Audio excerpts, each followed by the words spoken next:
가장 많이 인용되는 구약 성경의 책은 어떤 책일까요? 뭔가 짐작은 가지만 확신은 없는, 그렇죠? 네, 바로 시편입니다. 왜냐하면 시편은 하나님의 백성들이 인생을 살아가면서 겪는 다양한 경험과 상황, 그 속에서의 희로애락을 노래하고 있기 때문입니다. 히브리어로 시편은 찬양을 뜻하는 테헬림으로 불리고 있는데, 이는 찬양하다라는 의미를 지닌 할랄이라는 동사에서 파생된 말입니다. 이 할랄이라는 동사에서 비롯된 말 중 우리가 잘 알고 있는 단어가 하나 있는데 뭘까요? 바로 할렐루야입니다. 시편은 하나님을 향한 찬양이면서 다른 한편으로는 하나님을 향한 기도 혹은 간구라고 할 수 있습니다.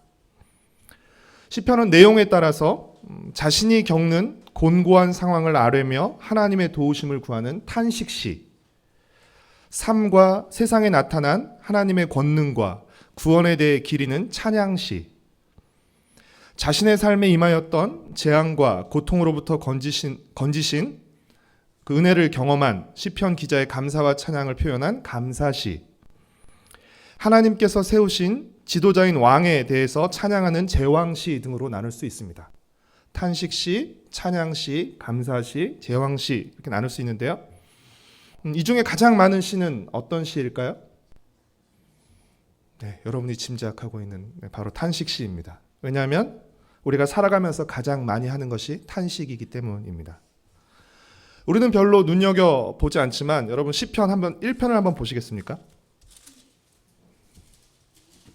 시편 1편 위에 뭐라고 써 있죠? 1편 위에요. 네, 제1권이라고 써 있습니다. 그렇죠? 42편 한번 보실래요? 42편 위에는 뭐라고 써 있나요? 제2권. 그렇죠? 네. 그럼 점점 궁금해지죠? 몇 권까지 있는지. 73편 위에 73편 위에 제3권. 그렇죠? 그러면 퀴즈. 제2권은 시편 몇 편부터 몇 편일까요? 42편부터 72편이죠. 왜냐하면 73편부터 3권이 시작되니까요. 90편 위에 제4권이 나와 있고요. 그리고 107편 위에 제5권이라고 쓰여 있습니다. 뭘 말하죠? 시편이 5권으로 이루어져 있다는 것을 의미하는 것이죠. 시편이 5권으로 이루어져 있는데 이것은 모세오경의 구조를 따르고 있는 것을 우리에게 보여줍니다. 시편의 1권, 그러니까 1편부터 41편까지는 대부분 탄식시로 이루어져 있습니다. 그러니까 1편과 2편을 빼고, 서론인 1편과 2편을 빼고 1권의 대부분의 시는 탄식시로 이루어져 있고요. 그에 반해서 시편 5권, 107편부터 150편까지는 주로 찬양시로 이루어져 있습니다. 그리고 마지막에 5개의 시편, 145편부터 150편은 모두 할렐루야를 외치는 할렐루야 시편입니다. 그런 점에서 이 시편의 전체 구조가 탄식시로 시작해서 어디로 가고 있는 거죠? 찬양시로 가고 있는 거죠. 그래서 탄식에서 시작해서 찬양으로 방향이 흐르고 있다는 것을 보여주고, 사실 시편에 있는 모든 고백들이 다 탄식으로 시작하죠. 대부분. 하지만 탄식으로 끝나지 않고 결국은 찬양으로 끝나게 되는 이런 구조를 우리에게 보여준다고 할 수 있습니다. 그리고 잘 따져보면 이 탄식 또한 또 다른 면에 있어서 하나님께 대한 찬양이라고 할 수 있습니다. 왜 우리가 하나님 앞에서 탄식하는 거죠? 하나님을 신뢰하고 있기 때문입니다. 하나님을 신뢰하고 있기 때문에 하나님 앞에 나와서 탄식하는 것이죠. 우리의 아픔과, 그렇죠? 우리의 고통을 주님 앞에 토해내는 것이죠. 지금 우리는 시편에서 가장 긴 시편인 119편을 함께 살펴보고 있는 중입니다. 시편 119편은 히브리어 알파벳 22개의 글자로 시작하는 이른바 알파벳 시인데요. 오늘 우리가 읽은 33절부터 48절은 히브리어 알파벳의 5번째 글자인 해와 6번째 글자인 밥으로 시작하는 5년과 6년에 해당한다고 할 수 있습니다. 지난주에 숙제가 아니라 제가 제안해드렸습니다. 그렇죠? 한 주 동안 시편 119편을 한번 읽거나 들으시기를, 그리고 저희가 보통 한 주에 16절을 다루고 있는데 그 16절 가운데 한 절을, 특별히 여러분의 마음 가운데 와닿는 한 절을 좀 암송하도록 제안해드렸습니다. 지금 생각나셨죠? 네. 지금 우리가 시편을 살펴보고 있으니까 좀 노래를 한 곡 조금 들어보고 시작했으면 좋겠습니다.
아쉽지만 여기까지만 보겠습니다.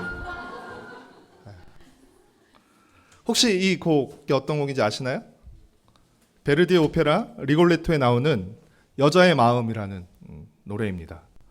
이 노래의 가사는 이렇습니다. 여자의 마음은 갈대처럼 변덕이 심하고 그 마음과 태도는 계속해서 바뀌지. 울고 또 금방 웃고 그들의 얼굴은 아름답지만 항상 믿을 수 없어.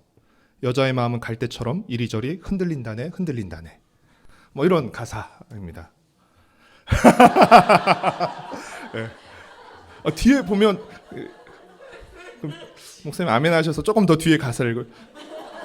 여자에게 마음을 열고 그들의 말을 그대로 믿는 사람은 정말 불쌍한 남자야. 네. 하지만 사랑의 기쁨을 맛보지 못했다면 행복에 대해 안다고 할 수 없지. 여자의 마음은 갈대처럼 이리저리 흔들린다네 흔들린다네. 아마도 이 노래가 유명해지면서 여자의 마음은 갈대 같다라는 표현이 널리 퍼지게 된 것 같습니다.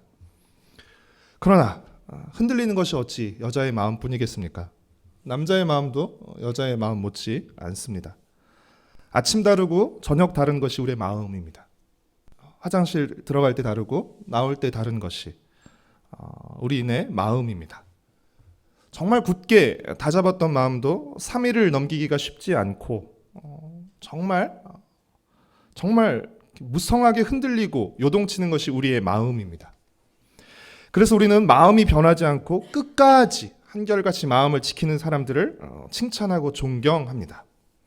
이처럼 흔들리고 변덕스러운 마음을 한결같이 끝까지 지켜나가는 것은 어려운 일입니다.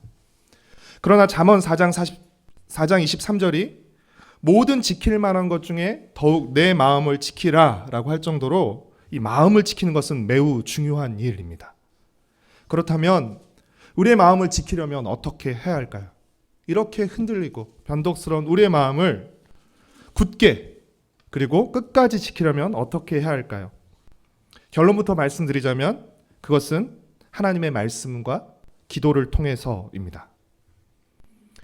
우리의 마음이 우리의 말에 담겨 나오는 것처럼 하나님의 마음은 하나님의 말씀에 담겨져 나옵니다. 우리가 하나님의 말씀을 듣고 읽고 배우고 묵상할 때 사실 우리는 그 말씀 안에 담긴 하나님의 마음을 접하게 되는 것입니다. 그리고 기도를 통해서 우리의 마음을 하나님의 마음에 맞추어 가게 되는 것입니다. 말씀을 통해 하나님의 마음을 알게 되고 기도를 통해서 하나님의 마음을 품고 닮아가게 되는 것입니다. 한마디로 하나님의 말씀을 배울 때 우리는 하나님의 마음을 알게 되는 것입니다. 그리고 하나님의 말씀을 지킬 때, 하나님의 마음이 담긴 하나님의 말씀을 지킬 때 우리의 마음도 지키게 되는 것입니다. 말씀을 지키는 것이 곧 우리의 마음을 지키는 길입니다. 그런데 말씀을 지키기 위해서는 말씀을 지키기 앞서 무엇이 필요한 것입니까? 먼저 말씀을 배우고 깨달아야 하는 것입니다. 그래서 시인은 33절과 34절에서 주의 율례의 도를 가르쳐 달라고, 그리고 그 도를 깨닫게 해달라고 기도하는 것입니다.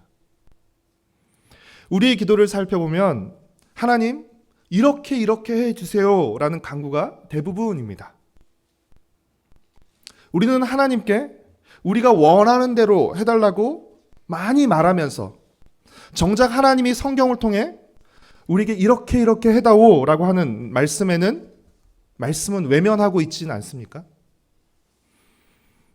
우리는 33절과 34절에 나오는 이 시인의 기도를 배워야 합니다. 우리 33절과 34절 말씀을 함께 읽도록 하겠습니다. 여호와여, 주의 율례 도를 내게 가르치소서. 내가 끝까지 지키리이다. 나로 하여금 깨닫게 하여 주소서. 내가 주의 법을 준행하며 전심으로 지키리이다. 단지 성경 통독을 작정했으니까 성경을 읽는 게 아닙니다. 성경 공부를 신청했으니까 성경을 배우는 것이 아닙니다. 예배 시간에 나왔으니까 설교를 듣는 것이 아닙니다. 우리가 성경을 읽고 배우고 설교를 듣는 그 목적은 무엇입니까? 성경을 대하는 모든 행위의 궁극적인 목적은 무엇입니까? 그것은 말씀하시는 하나님을 알고 하나님의 말씀대로 살기 위해서입니다. 우리는 순종하기 위해 말씀을 듣는 것이며 말씀을 지키기 위해 말씀을 배우는 것입니다. 말씀을 즐거워하는 것은 좋지만 말씀을 가볍게 여겨서는 안 되는 것입니다. 바늘 가는데 실 가듯이 우리의 마음과 눈은 함께 갑니다.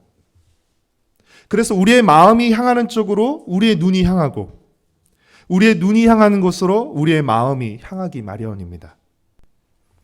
우리의 마음을 지키는 첫걸음은 무엇입니까? 우리의 마음이 주의 말씀으로 향하게 하는 것입니다. 우리 36절 말씀을 함께 읽도록 하겠습니다.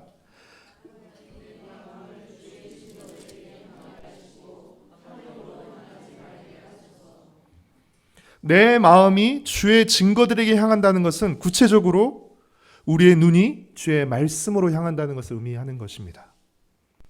37절 말씀을 함께 읽도록 하겠습니다.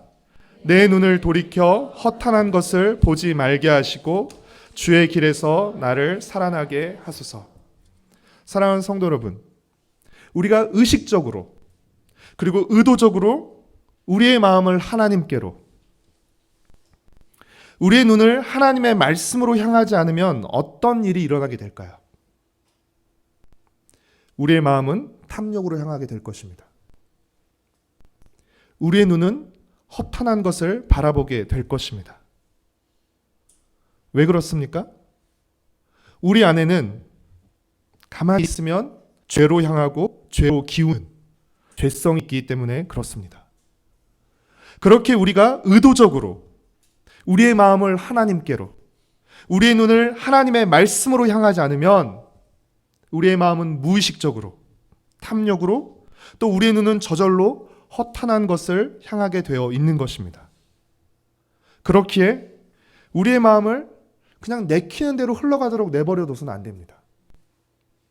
우리의 눈이 보고 싶은 것을 보게 그냥 방치해서는 안 되는 것입니다. 우리는 우리의 마음이 탐욕으로 향하지 못하도록, 우리의 눈이 세상의 허탄한 것을 보지 못하도록 해야 합니다.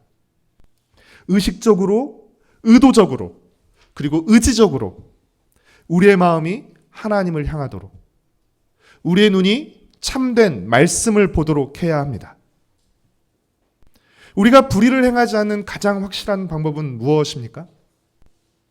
청년이 그 행실을 깨끗하게 하는 가장 확실한 방법은 무엇입니까? 우리가 부끄럽지 않은 삶을 사는 비결은 무엇입니까?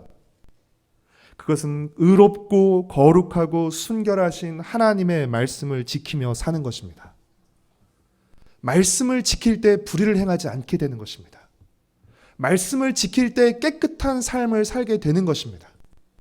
말씀을 지킬 때 부끄럽지 않은 삶을 살게 되는 것입니다. 우리의 마음을 지키는 첫 번째 걸음이 우리의 마음이, 구체적으로는 우리의 눈이 말씀을 향하게 하는 것이라면, 두 번째 전략은 우리의 입에서 말씀이 떠나지 않게 하는 것입니다. 우리 43절 말씀을 같이 읽도록 하겠습니다. 진리의 말씀이 내 입에서 조금도 떠나지 말게 하소서. 내가 주의 규례를 바랐음이니이다. 우리의 마음이 주님께 향하는 것의 구체적인 방법이 우리의 눈이 말씀을 향하게 하는 것이라면, 우리의 마음에서 말씀이 떠나지 않게 하는 것, 하나님의 말씀이 우리 입에서 떠나지 않게 하는 가장 확실한 방법은 무엇입니까? 말씀을 읊조리는 것입니다. 우리 48절 말씀을 같이 읽겠습니다.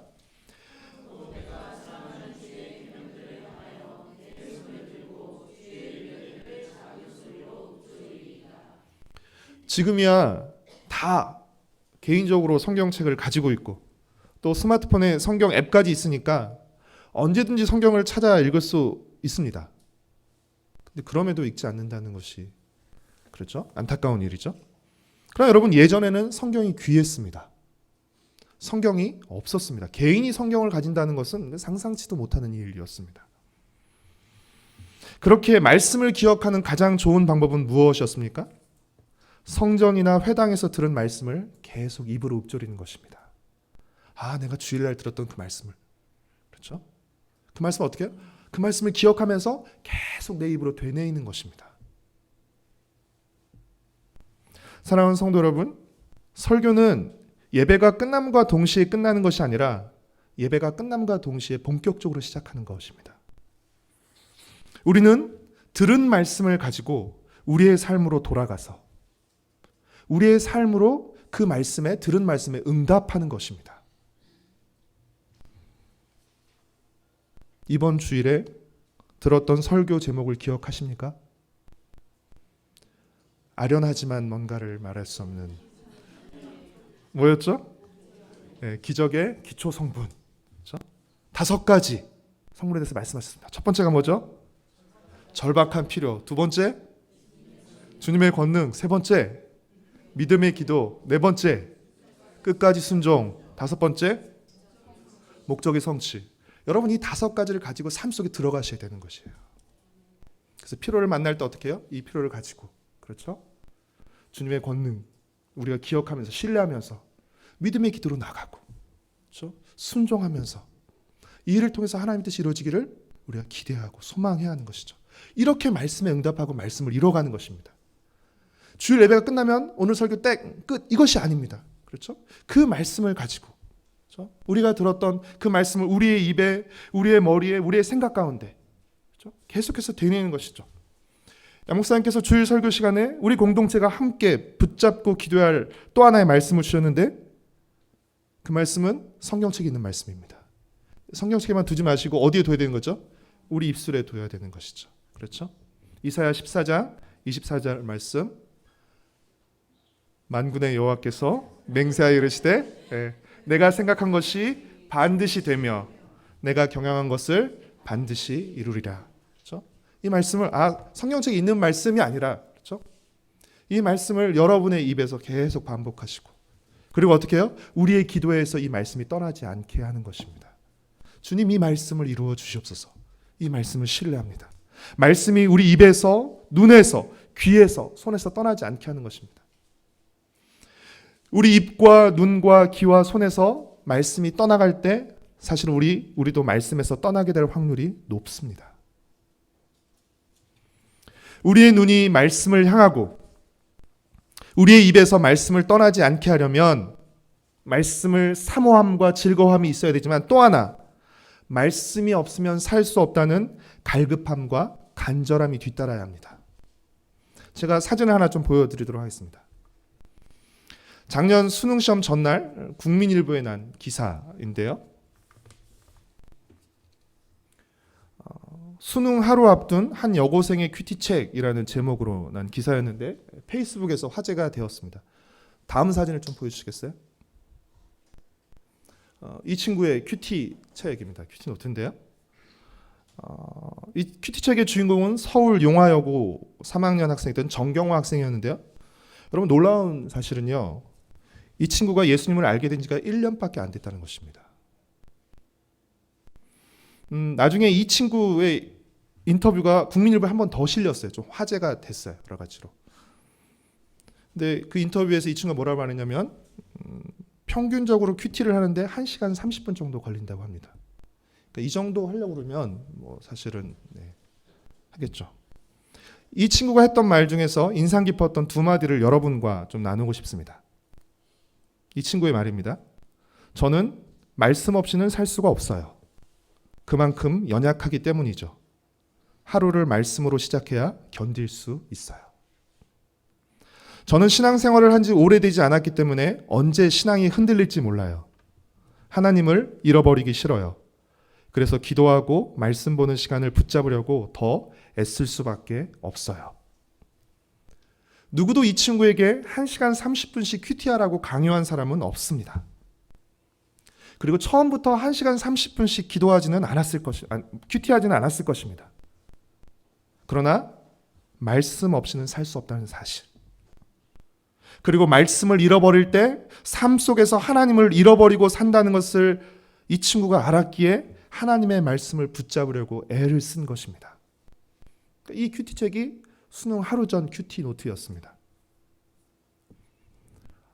이제 우리의 이제 생각은 이 친구가 서울대나 명문대를 가면 얼마나 은혜스러울까. 뭐 여기까지 이제 고3인데 막 이렇게 하루 전날 수능 하루 전에 이렇게 큐티하고 뭐 갔으면 좋겠다. 모르겠습니다. 그러나 여러분, 이 친구가 좋은 대학에 가지 못했다 할지라도, 아니 설사 대학을 가지 못했다 할지라도 이런 마음과 자세로 그가 하나님의 말씀을 향하고 하나님의 말씀을 붙들고 산다면 틀림없이 복 있는 사람의 길을 걸어갈 것입니다. 그가 어떤 모양으로 또 어떤 길을 가고 있을지 모르지만 분명히 복 있는 사람의 길을 걸어가게 될 것입니다. 말씀을 따라 사는 인생은 결코 실패하지 않고 후회하지 않습니다. 그러나 말씀을 거스르며 사는 인생은 반드시 실패하고 수치와 후회가 가득한 삶을 살게 될 것입니다. 사랑하는 성도 여러분, 말씀과 기도 없이도 잘 사는 삶, 말씀을 읽지 않고도, 말씀을 묵상하지 않고도, 말씀을 듣지 않고도 아무런 문제 없이 또 아무런 불편 없이 사는 것은 결코 복된 삶이 아닙니다. 오히려 말씀과 기도 없이는 살 수 없는 삶이 참으로 복된 삶인 것입니다. 내 마음대로 사는 것이 행복이 아니라 말씀대로 사는 것이 진정한 행복입니다. 수요일 날이 사실 저에게는 가장 힘든 날입니다. 하루 종일 쥐어짜내서 이렇게 가지고 아무것도 이렇게 할 짬과 여유도 안 나는, 어떤 때는 막 정말 이렇게 막 토할 것 같은. 그러나 가만히 생각해 보면 수요일이 가장 값지게 보내는 하루 같아요. 정말 여유가 없어서 따지를 못해요. 하고 싶은데 마음은 굴뚝인데, 근데 그렇게 하루를 계속 말씀을 읽고 준비하고 이렇게 하루를 드리는 것이 어쩌면 가장 가치 있고 행복하게 보내는 것이 아닌가라는 생각을 하게 됩니다. 사랑하는 성도 여러분, 자동차는 핸들의 방향대로 움직입니다. 우리 인생의 핸들 역할을 하는 것이 바로 우리의 마음입니다. 우리 마음이 어디로 향하느냐에 따라서 우리 인생의 모습과 결과가 달라집니다. 지금 우리의 마음과 눈은 어디로 향하고 있습니까? 지금 우리의 마음은 어디로 기울고 있습니까? 사랑하는 성도 여러분, 의식적으로 우리가 말씀을 향하고 붙잡지 않으면 우리는 무의식적으로 탐욕을 향하고 허탄한 것을 붙잡고 따르게 될 것입니다. 우리는 우리의 마음이 향하는 것을 붙잡고 그것을 따라 행하게 되어 있기 때문입니다. 우리의 마음을 지키는 비결은 무엇입니까? 끊임없이 말씀을 향하는 것입니다. 그리고 그 말씀이 우리에게서 떠나지 않게 하는 것입니다. 의식적으로 말씀을 향하고 붙잡기 위해서는 의식적으로 말씀을 읽고 기도하는 시간을 정해 놓아야 합니다. 시간을 정해놓고 기도하지 않는 사람은 쉬지 않고 기도할 수가 없는 것이죠. 그렇죠? 시간을 점점 늘려가는 것입니다. 시간을 정해놓고 늘려가면서 그 시간이 항상과 수시가 되는 것이지. 그렇죠? 정해놓은 시간 없이, 의식적인 시간 없이 기도하는 사람이 쉬지 않고 기도할 수 있는 법은 없는 것입니다. 말씀 읽고 기도하는 시간을 의식적으로 정해놓아야 하고 차츰 그 시간을 우리의 삶 속에서 늘려가야 합니다. 말씀을 지키는 것이 우리의 마음을 지키는 것이며 우리의 삶을 지키는 것이고 우리의 가정을 지키는 것이고 우리의 교회와 우리의 사회를 지키는 것입니다. 사랑하는 성도 여러분, 하나님의 말씀은 생명의 말씀입니다. 참되고 의로운 말씀입니다. 거룩한 말씀이며 진리의 말씀이고 자유의 말씀입니다. 그렇게 이 말씀대로 살아갈 때 우리는 풍성한 삶을, 또 참되고 의로운 삶을, 경건하고 깨끗한 삶을, 자유로운 삶을 살아갈 수 있게 되는 것입니다. 말씀을 벗어난 길은 없습니다. 말씀이 육신이 되어 오신 그 예수님을 따르는 길 외에 다른 길은 없습니다. 여러분, 이 길을 걸어가십시오. 하나님의 말씀을 따를 때 사실 우리는 그 말씀을 하신 하나님과 동행하는 것입니다. 하나님의 말씀을 따라 말씀하시는 하나님과 동행하며 살아가십시오. 말씀에 대한 사랑, 그리고 말씀에 대한 간절함으로 이 복된 말씀의 길을 자유롭게 걸어가는 우리 개인과 또 우리 가정, 그리고 우리 새도록교회 공동체가 되기를 축복하고 소망합니다. 우리 주의 약속하신 말씀 위에서 함께 찬양하신 후에 기도하도록 하겠습니다.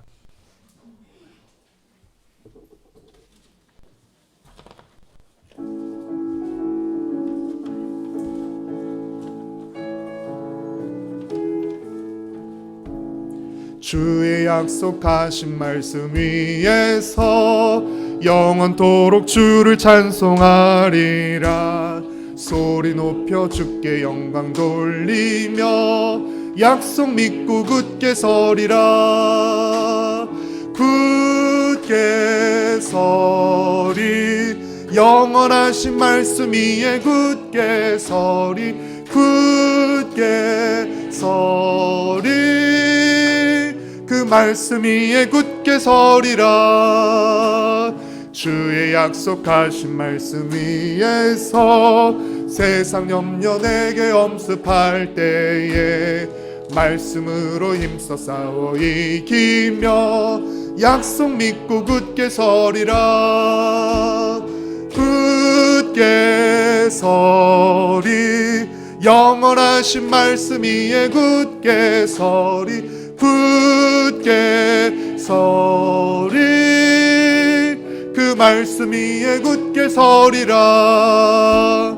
주의 약속하신 말씀 위에서 영원하신 주의 사랑 힘입고 성령으로 힘써 싸워 이기며 약속 믿고 굳게 서리라. 굳게 서리, 영원하신 말씀 위에 굳게 서리. 굳게 서리, 그 말씀이, 우리 2절만 다시 한번唱겠습니다. 주의 약속하신 말씀 위에서 세상 염려 내게 엄습할 때 말씀으로 힘써 싸워 이기며 약속 믿고 굳게 서리라. 굳게 서리, 영원하신 말씀 위에 굳게 서리. 굳게 서리, 그 말씀 위에 굳게 서리. 굳게 서리, 영원하신 말씀 위에 굳게 서리. 굳게 서리, 그 말씀 위에 굳게 서리.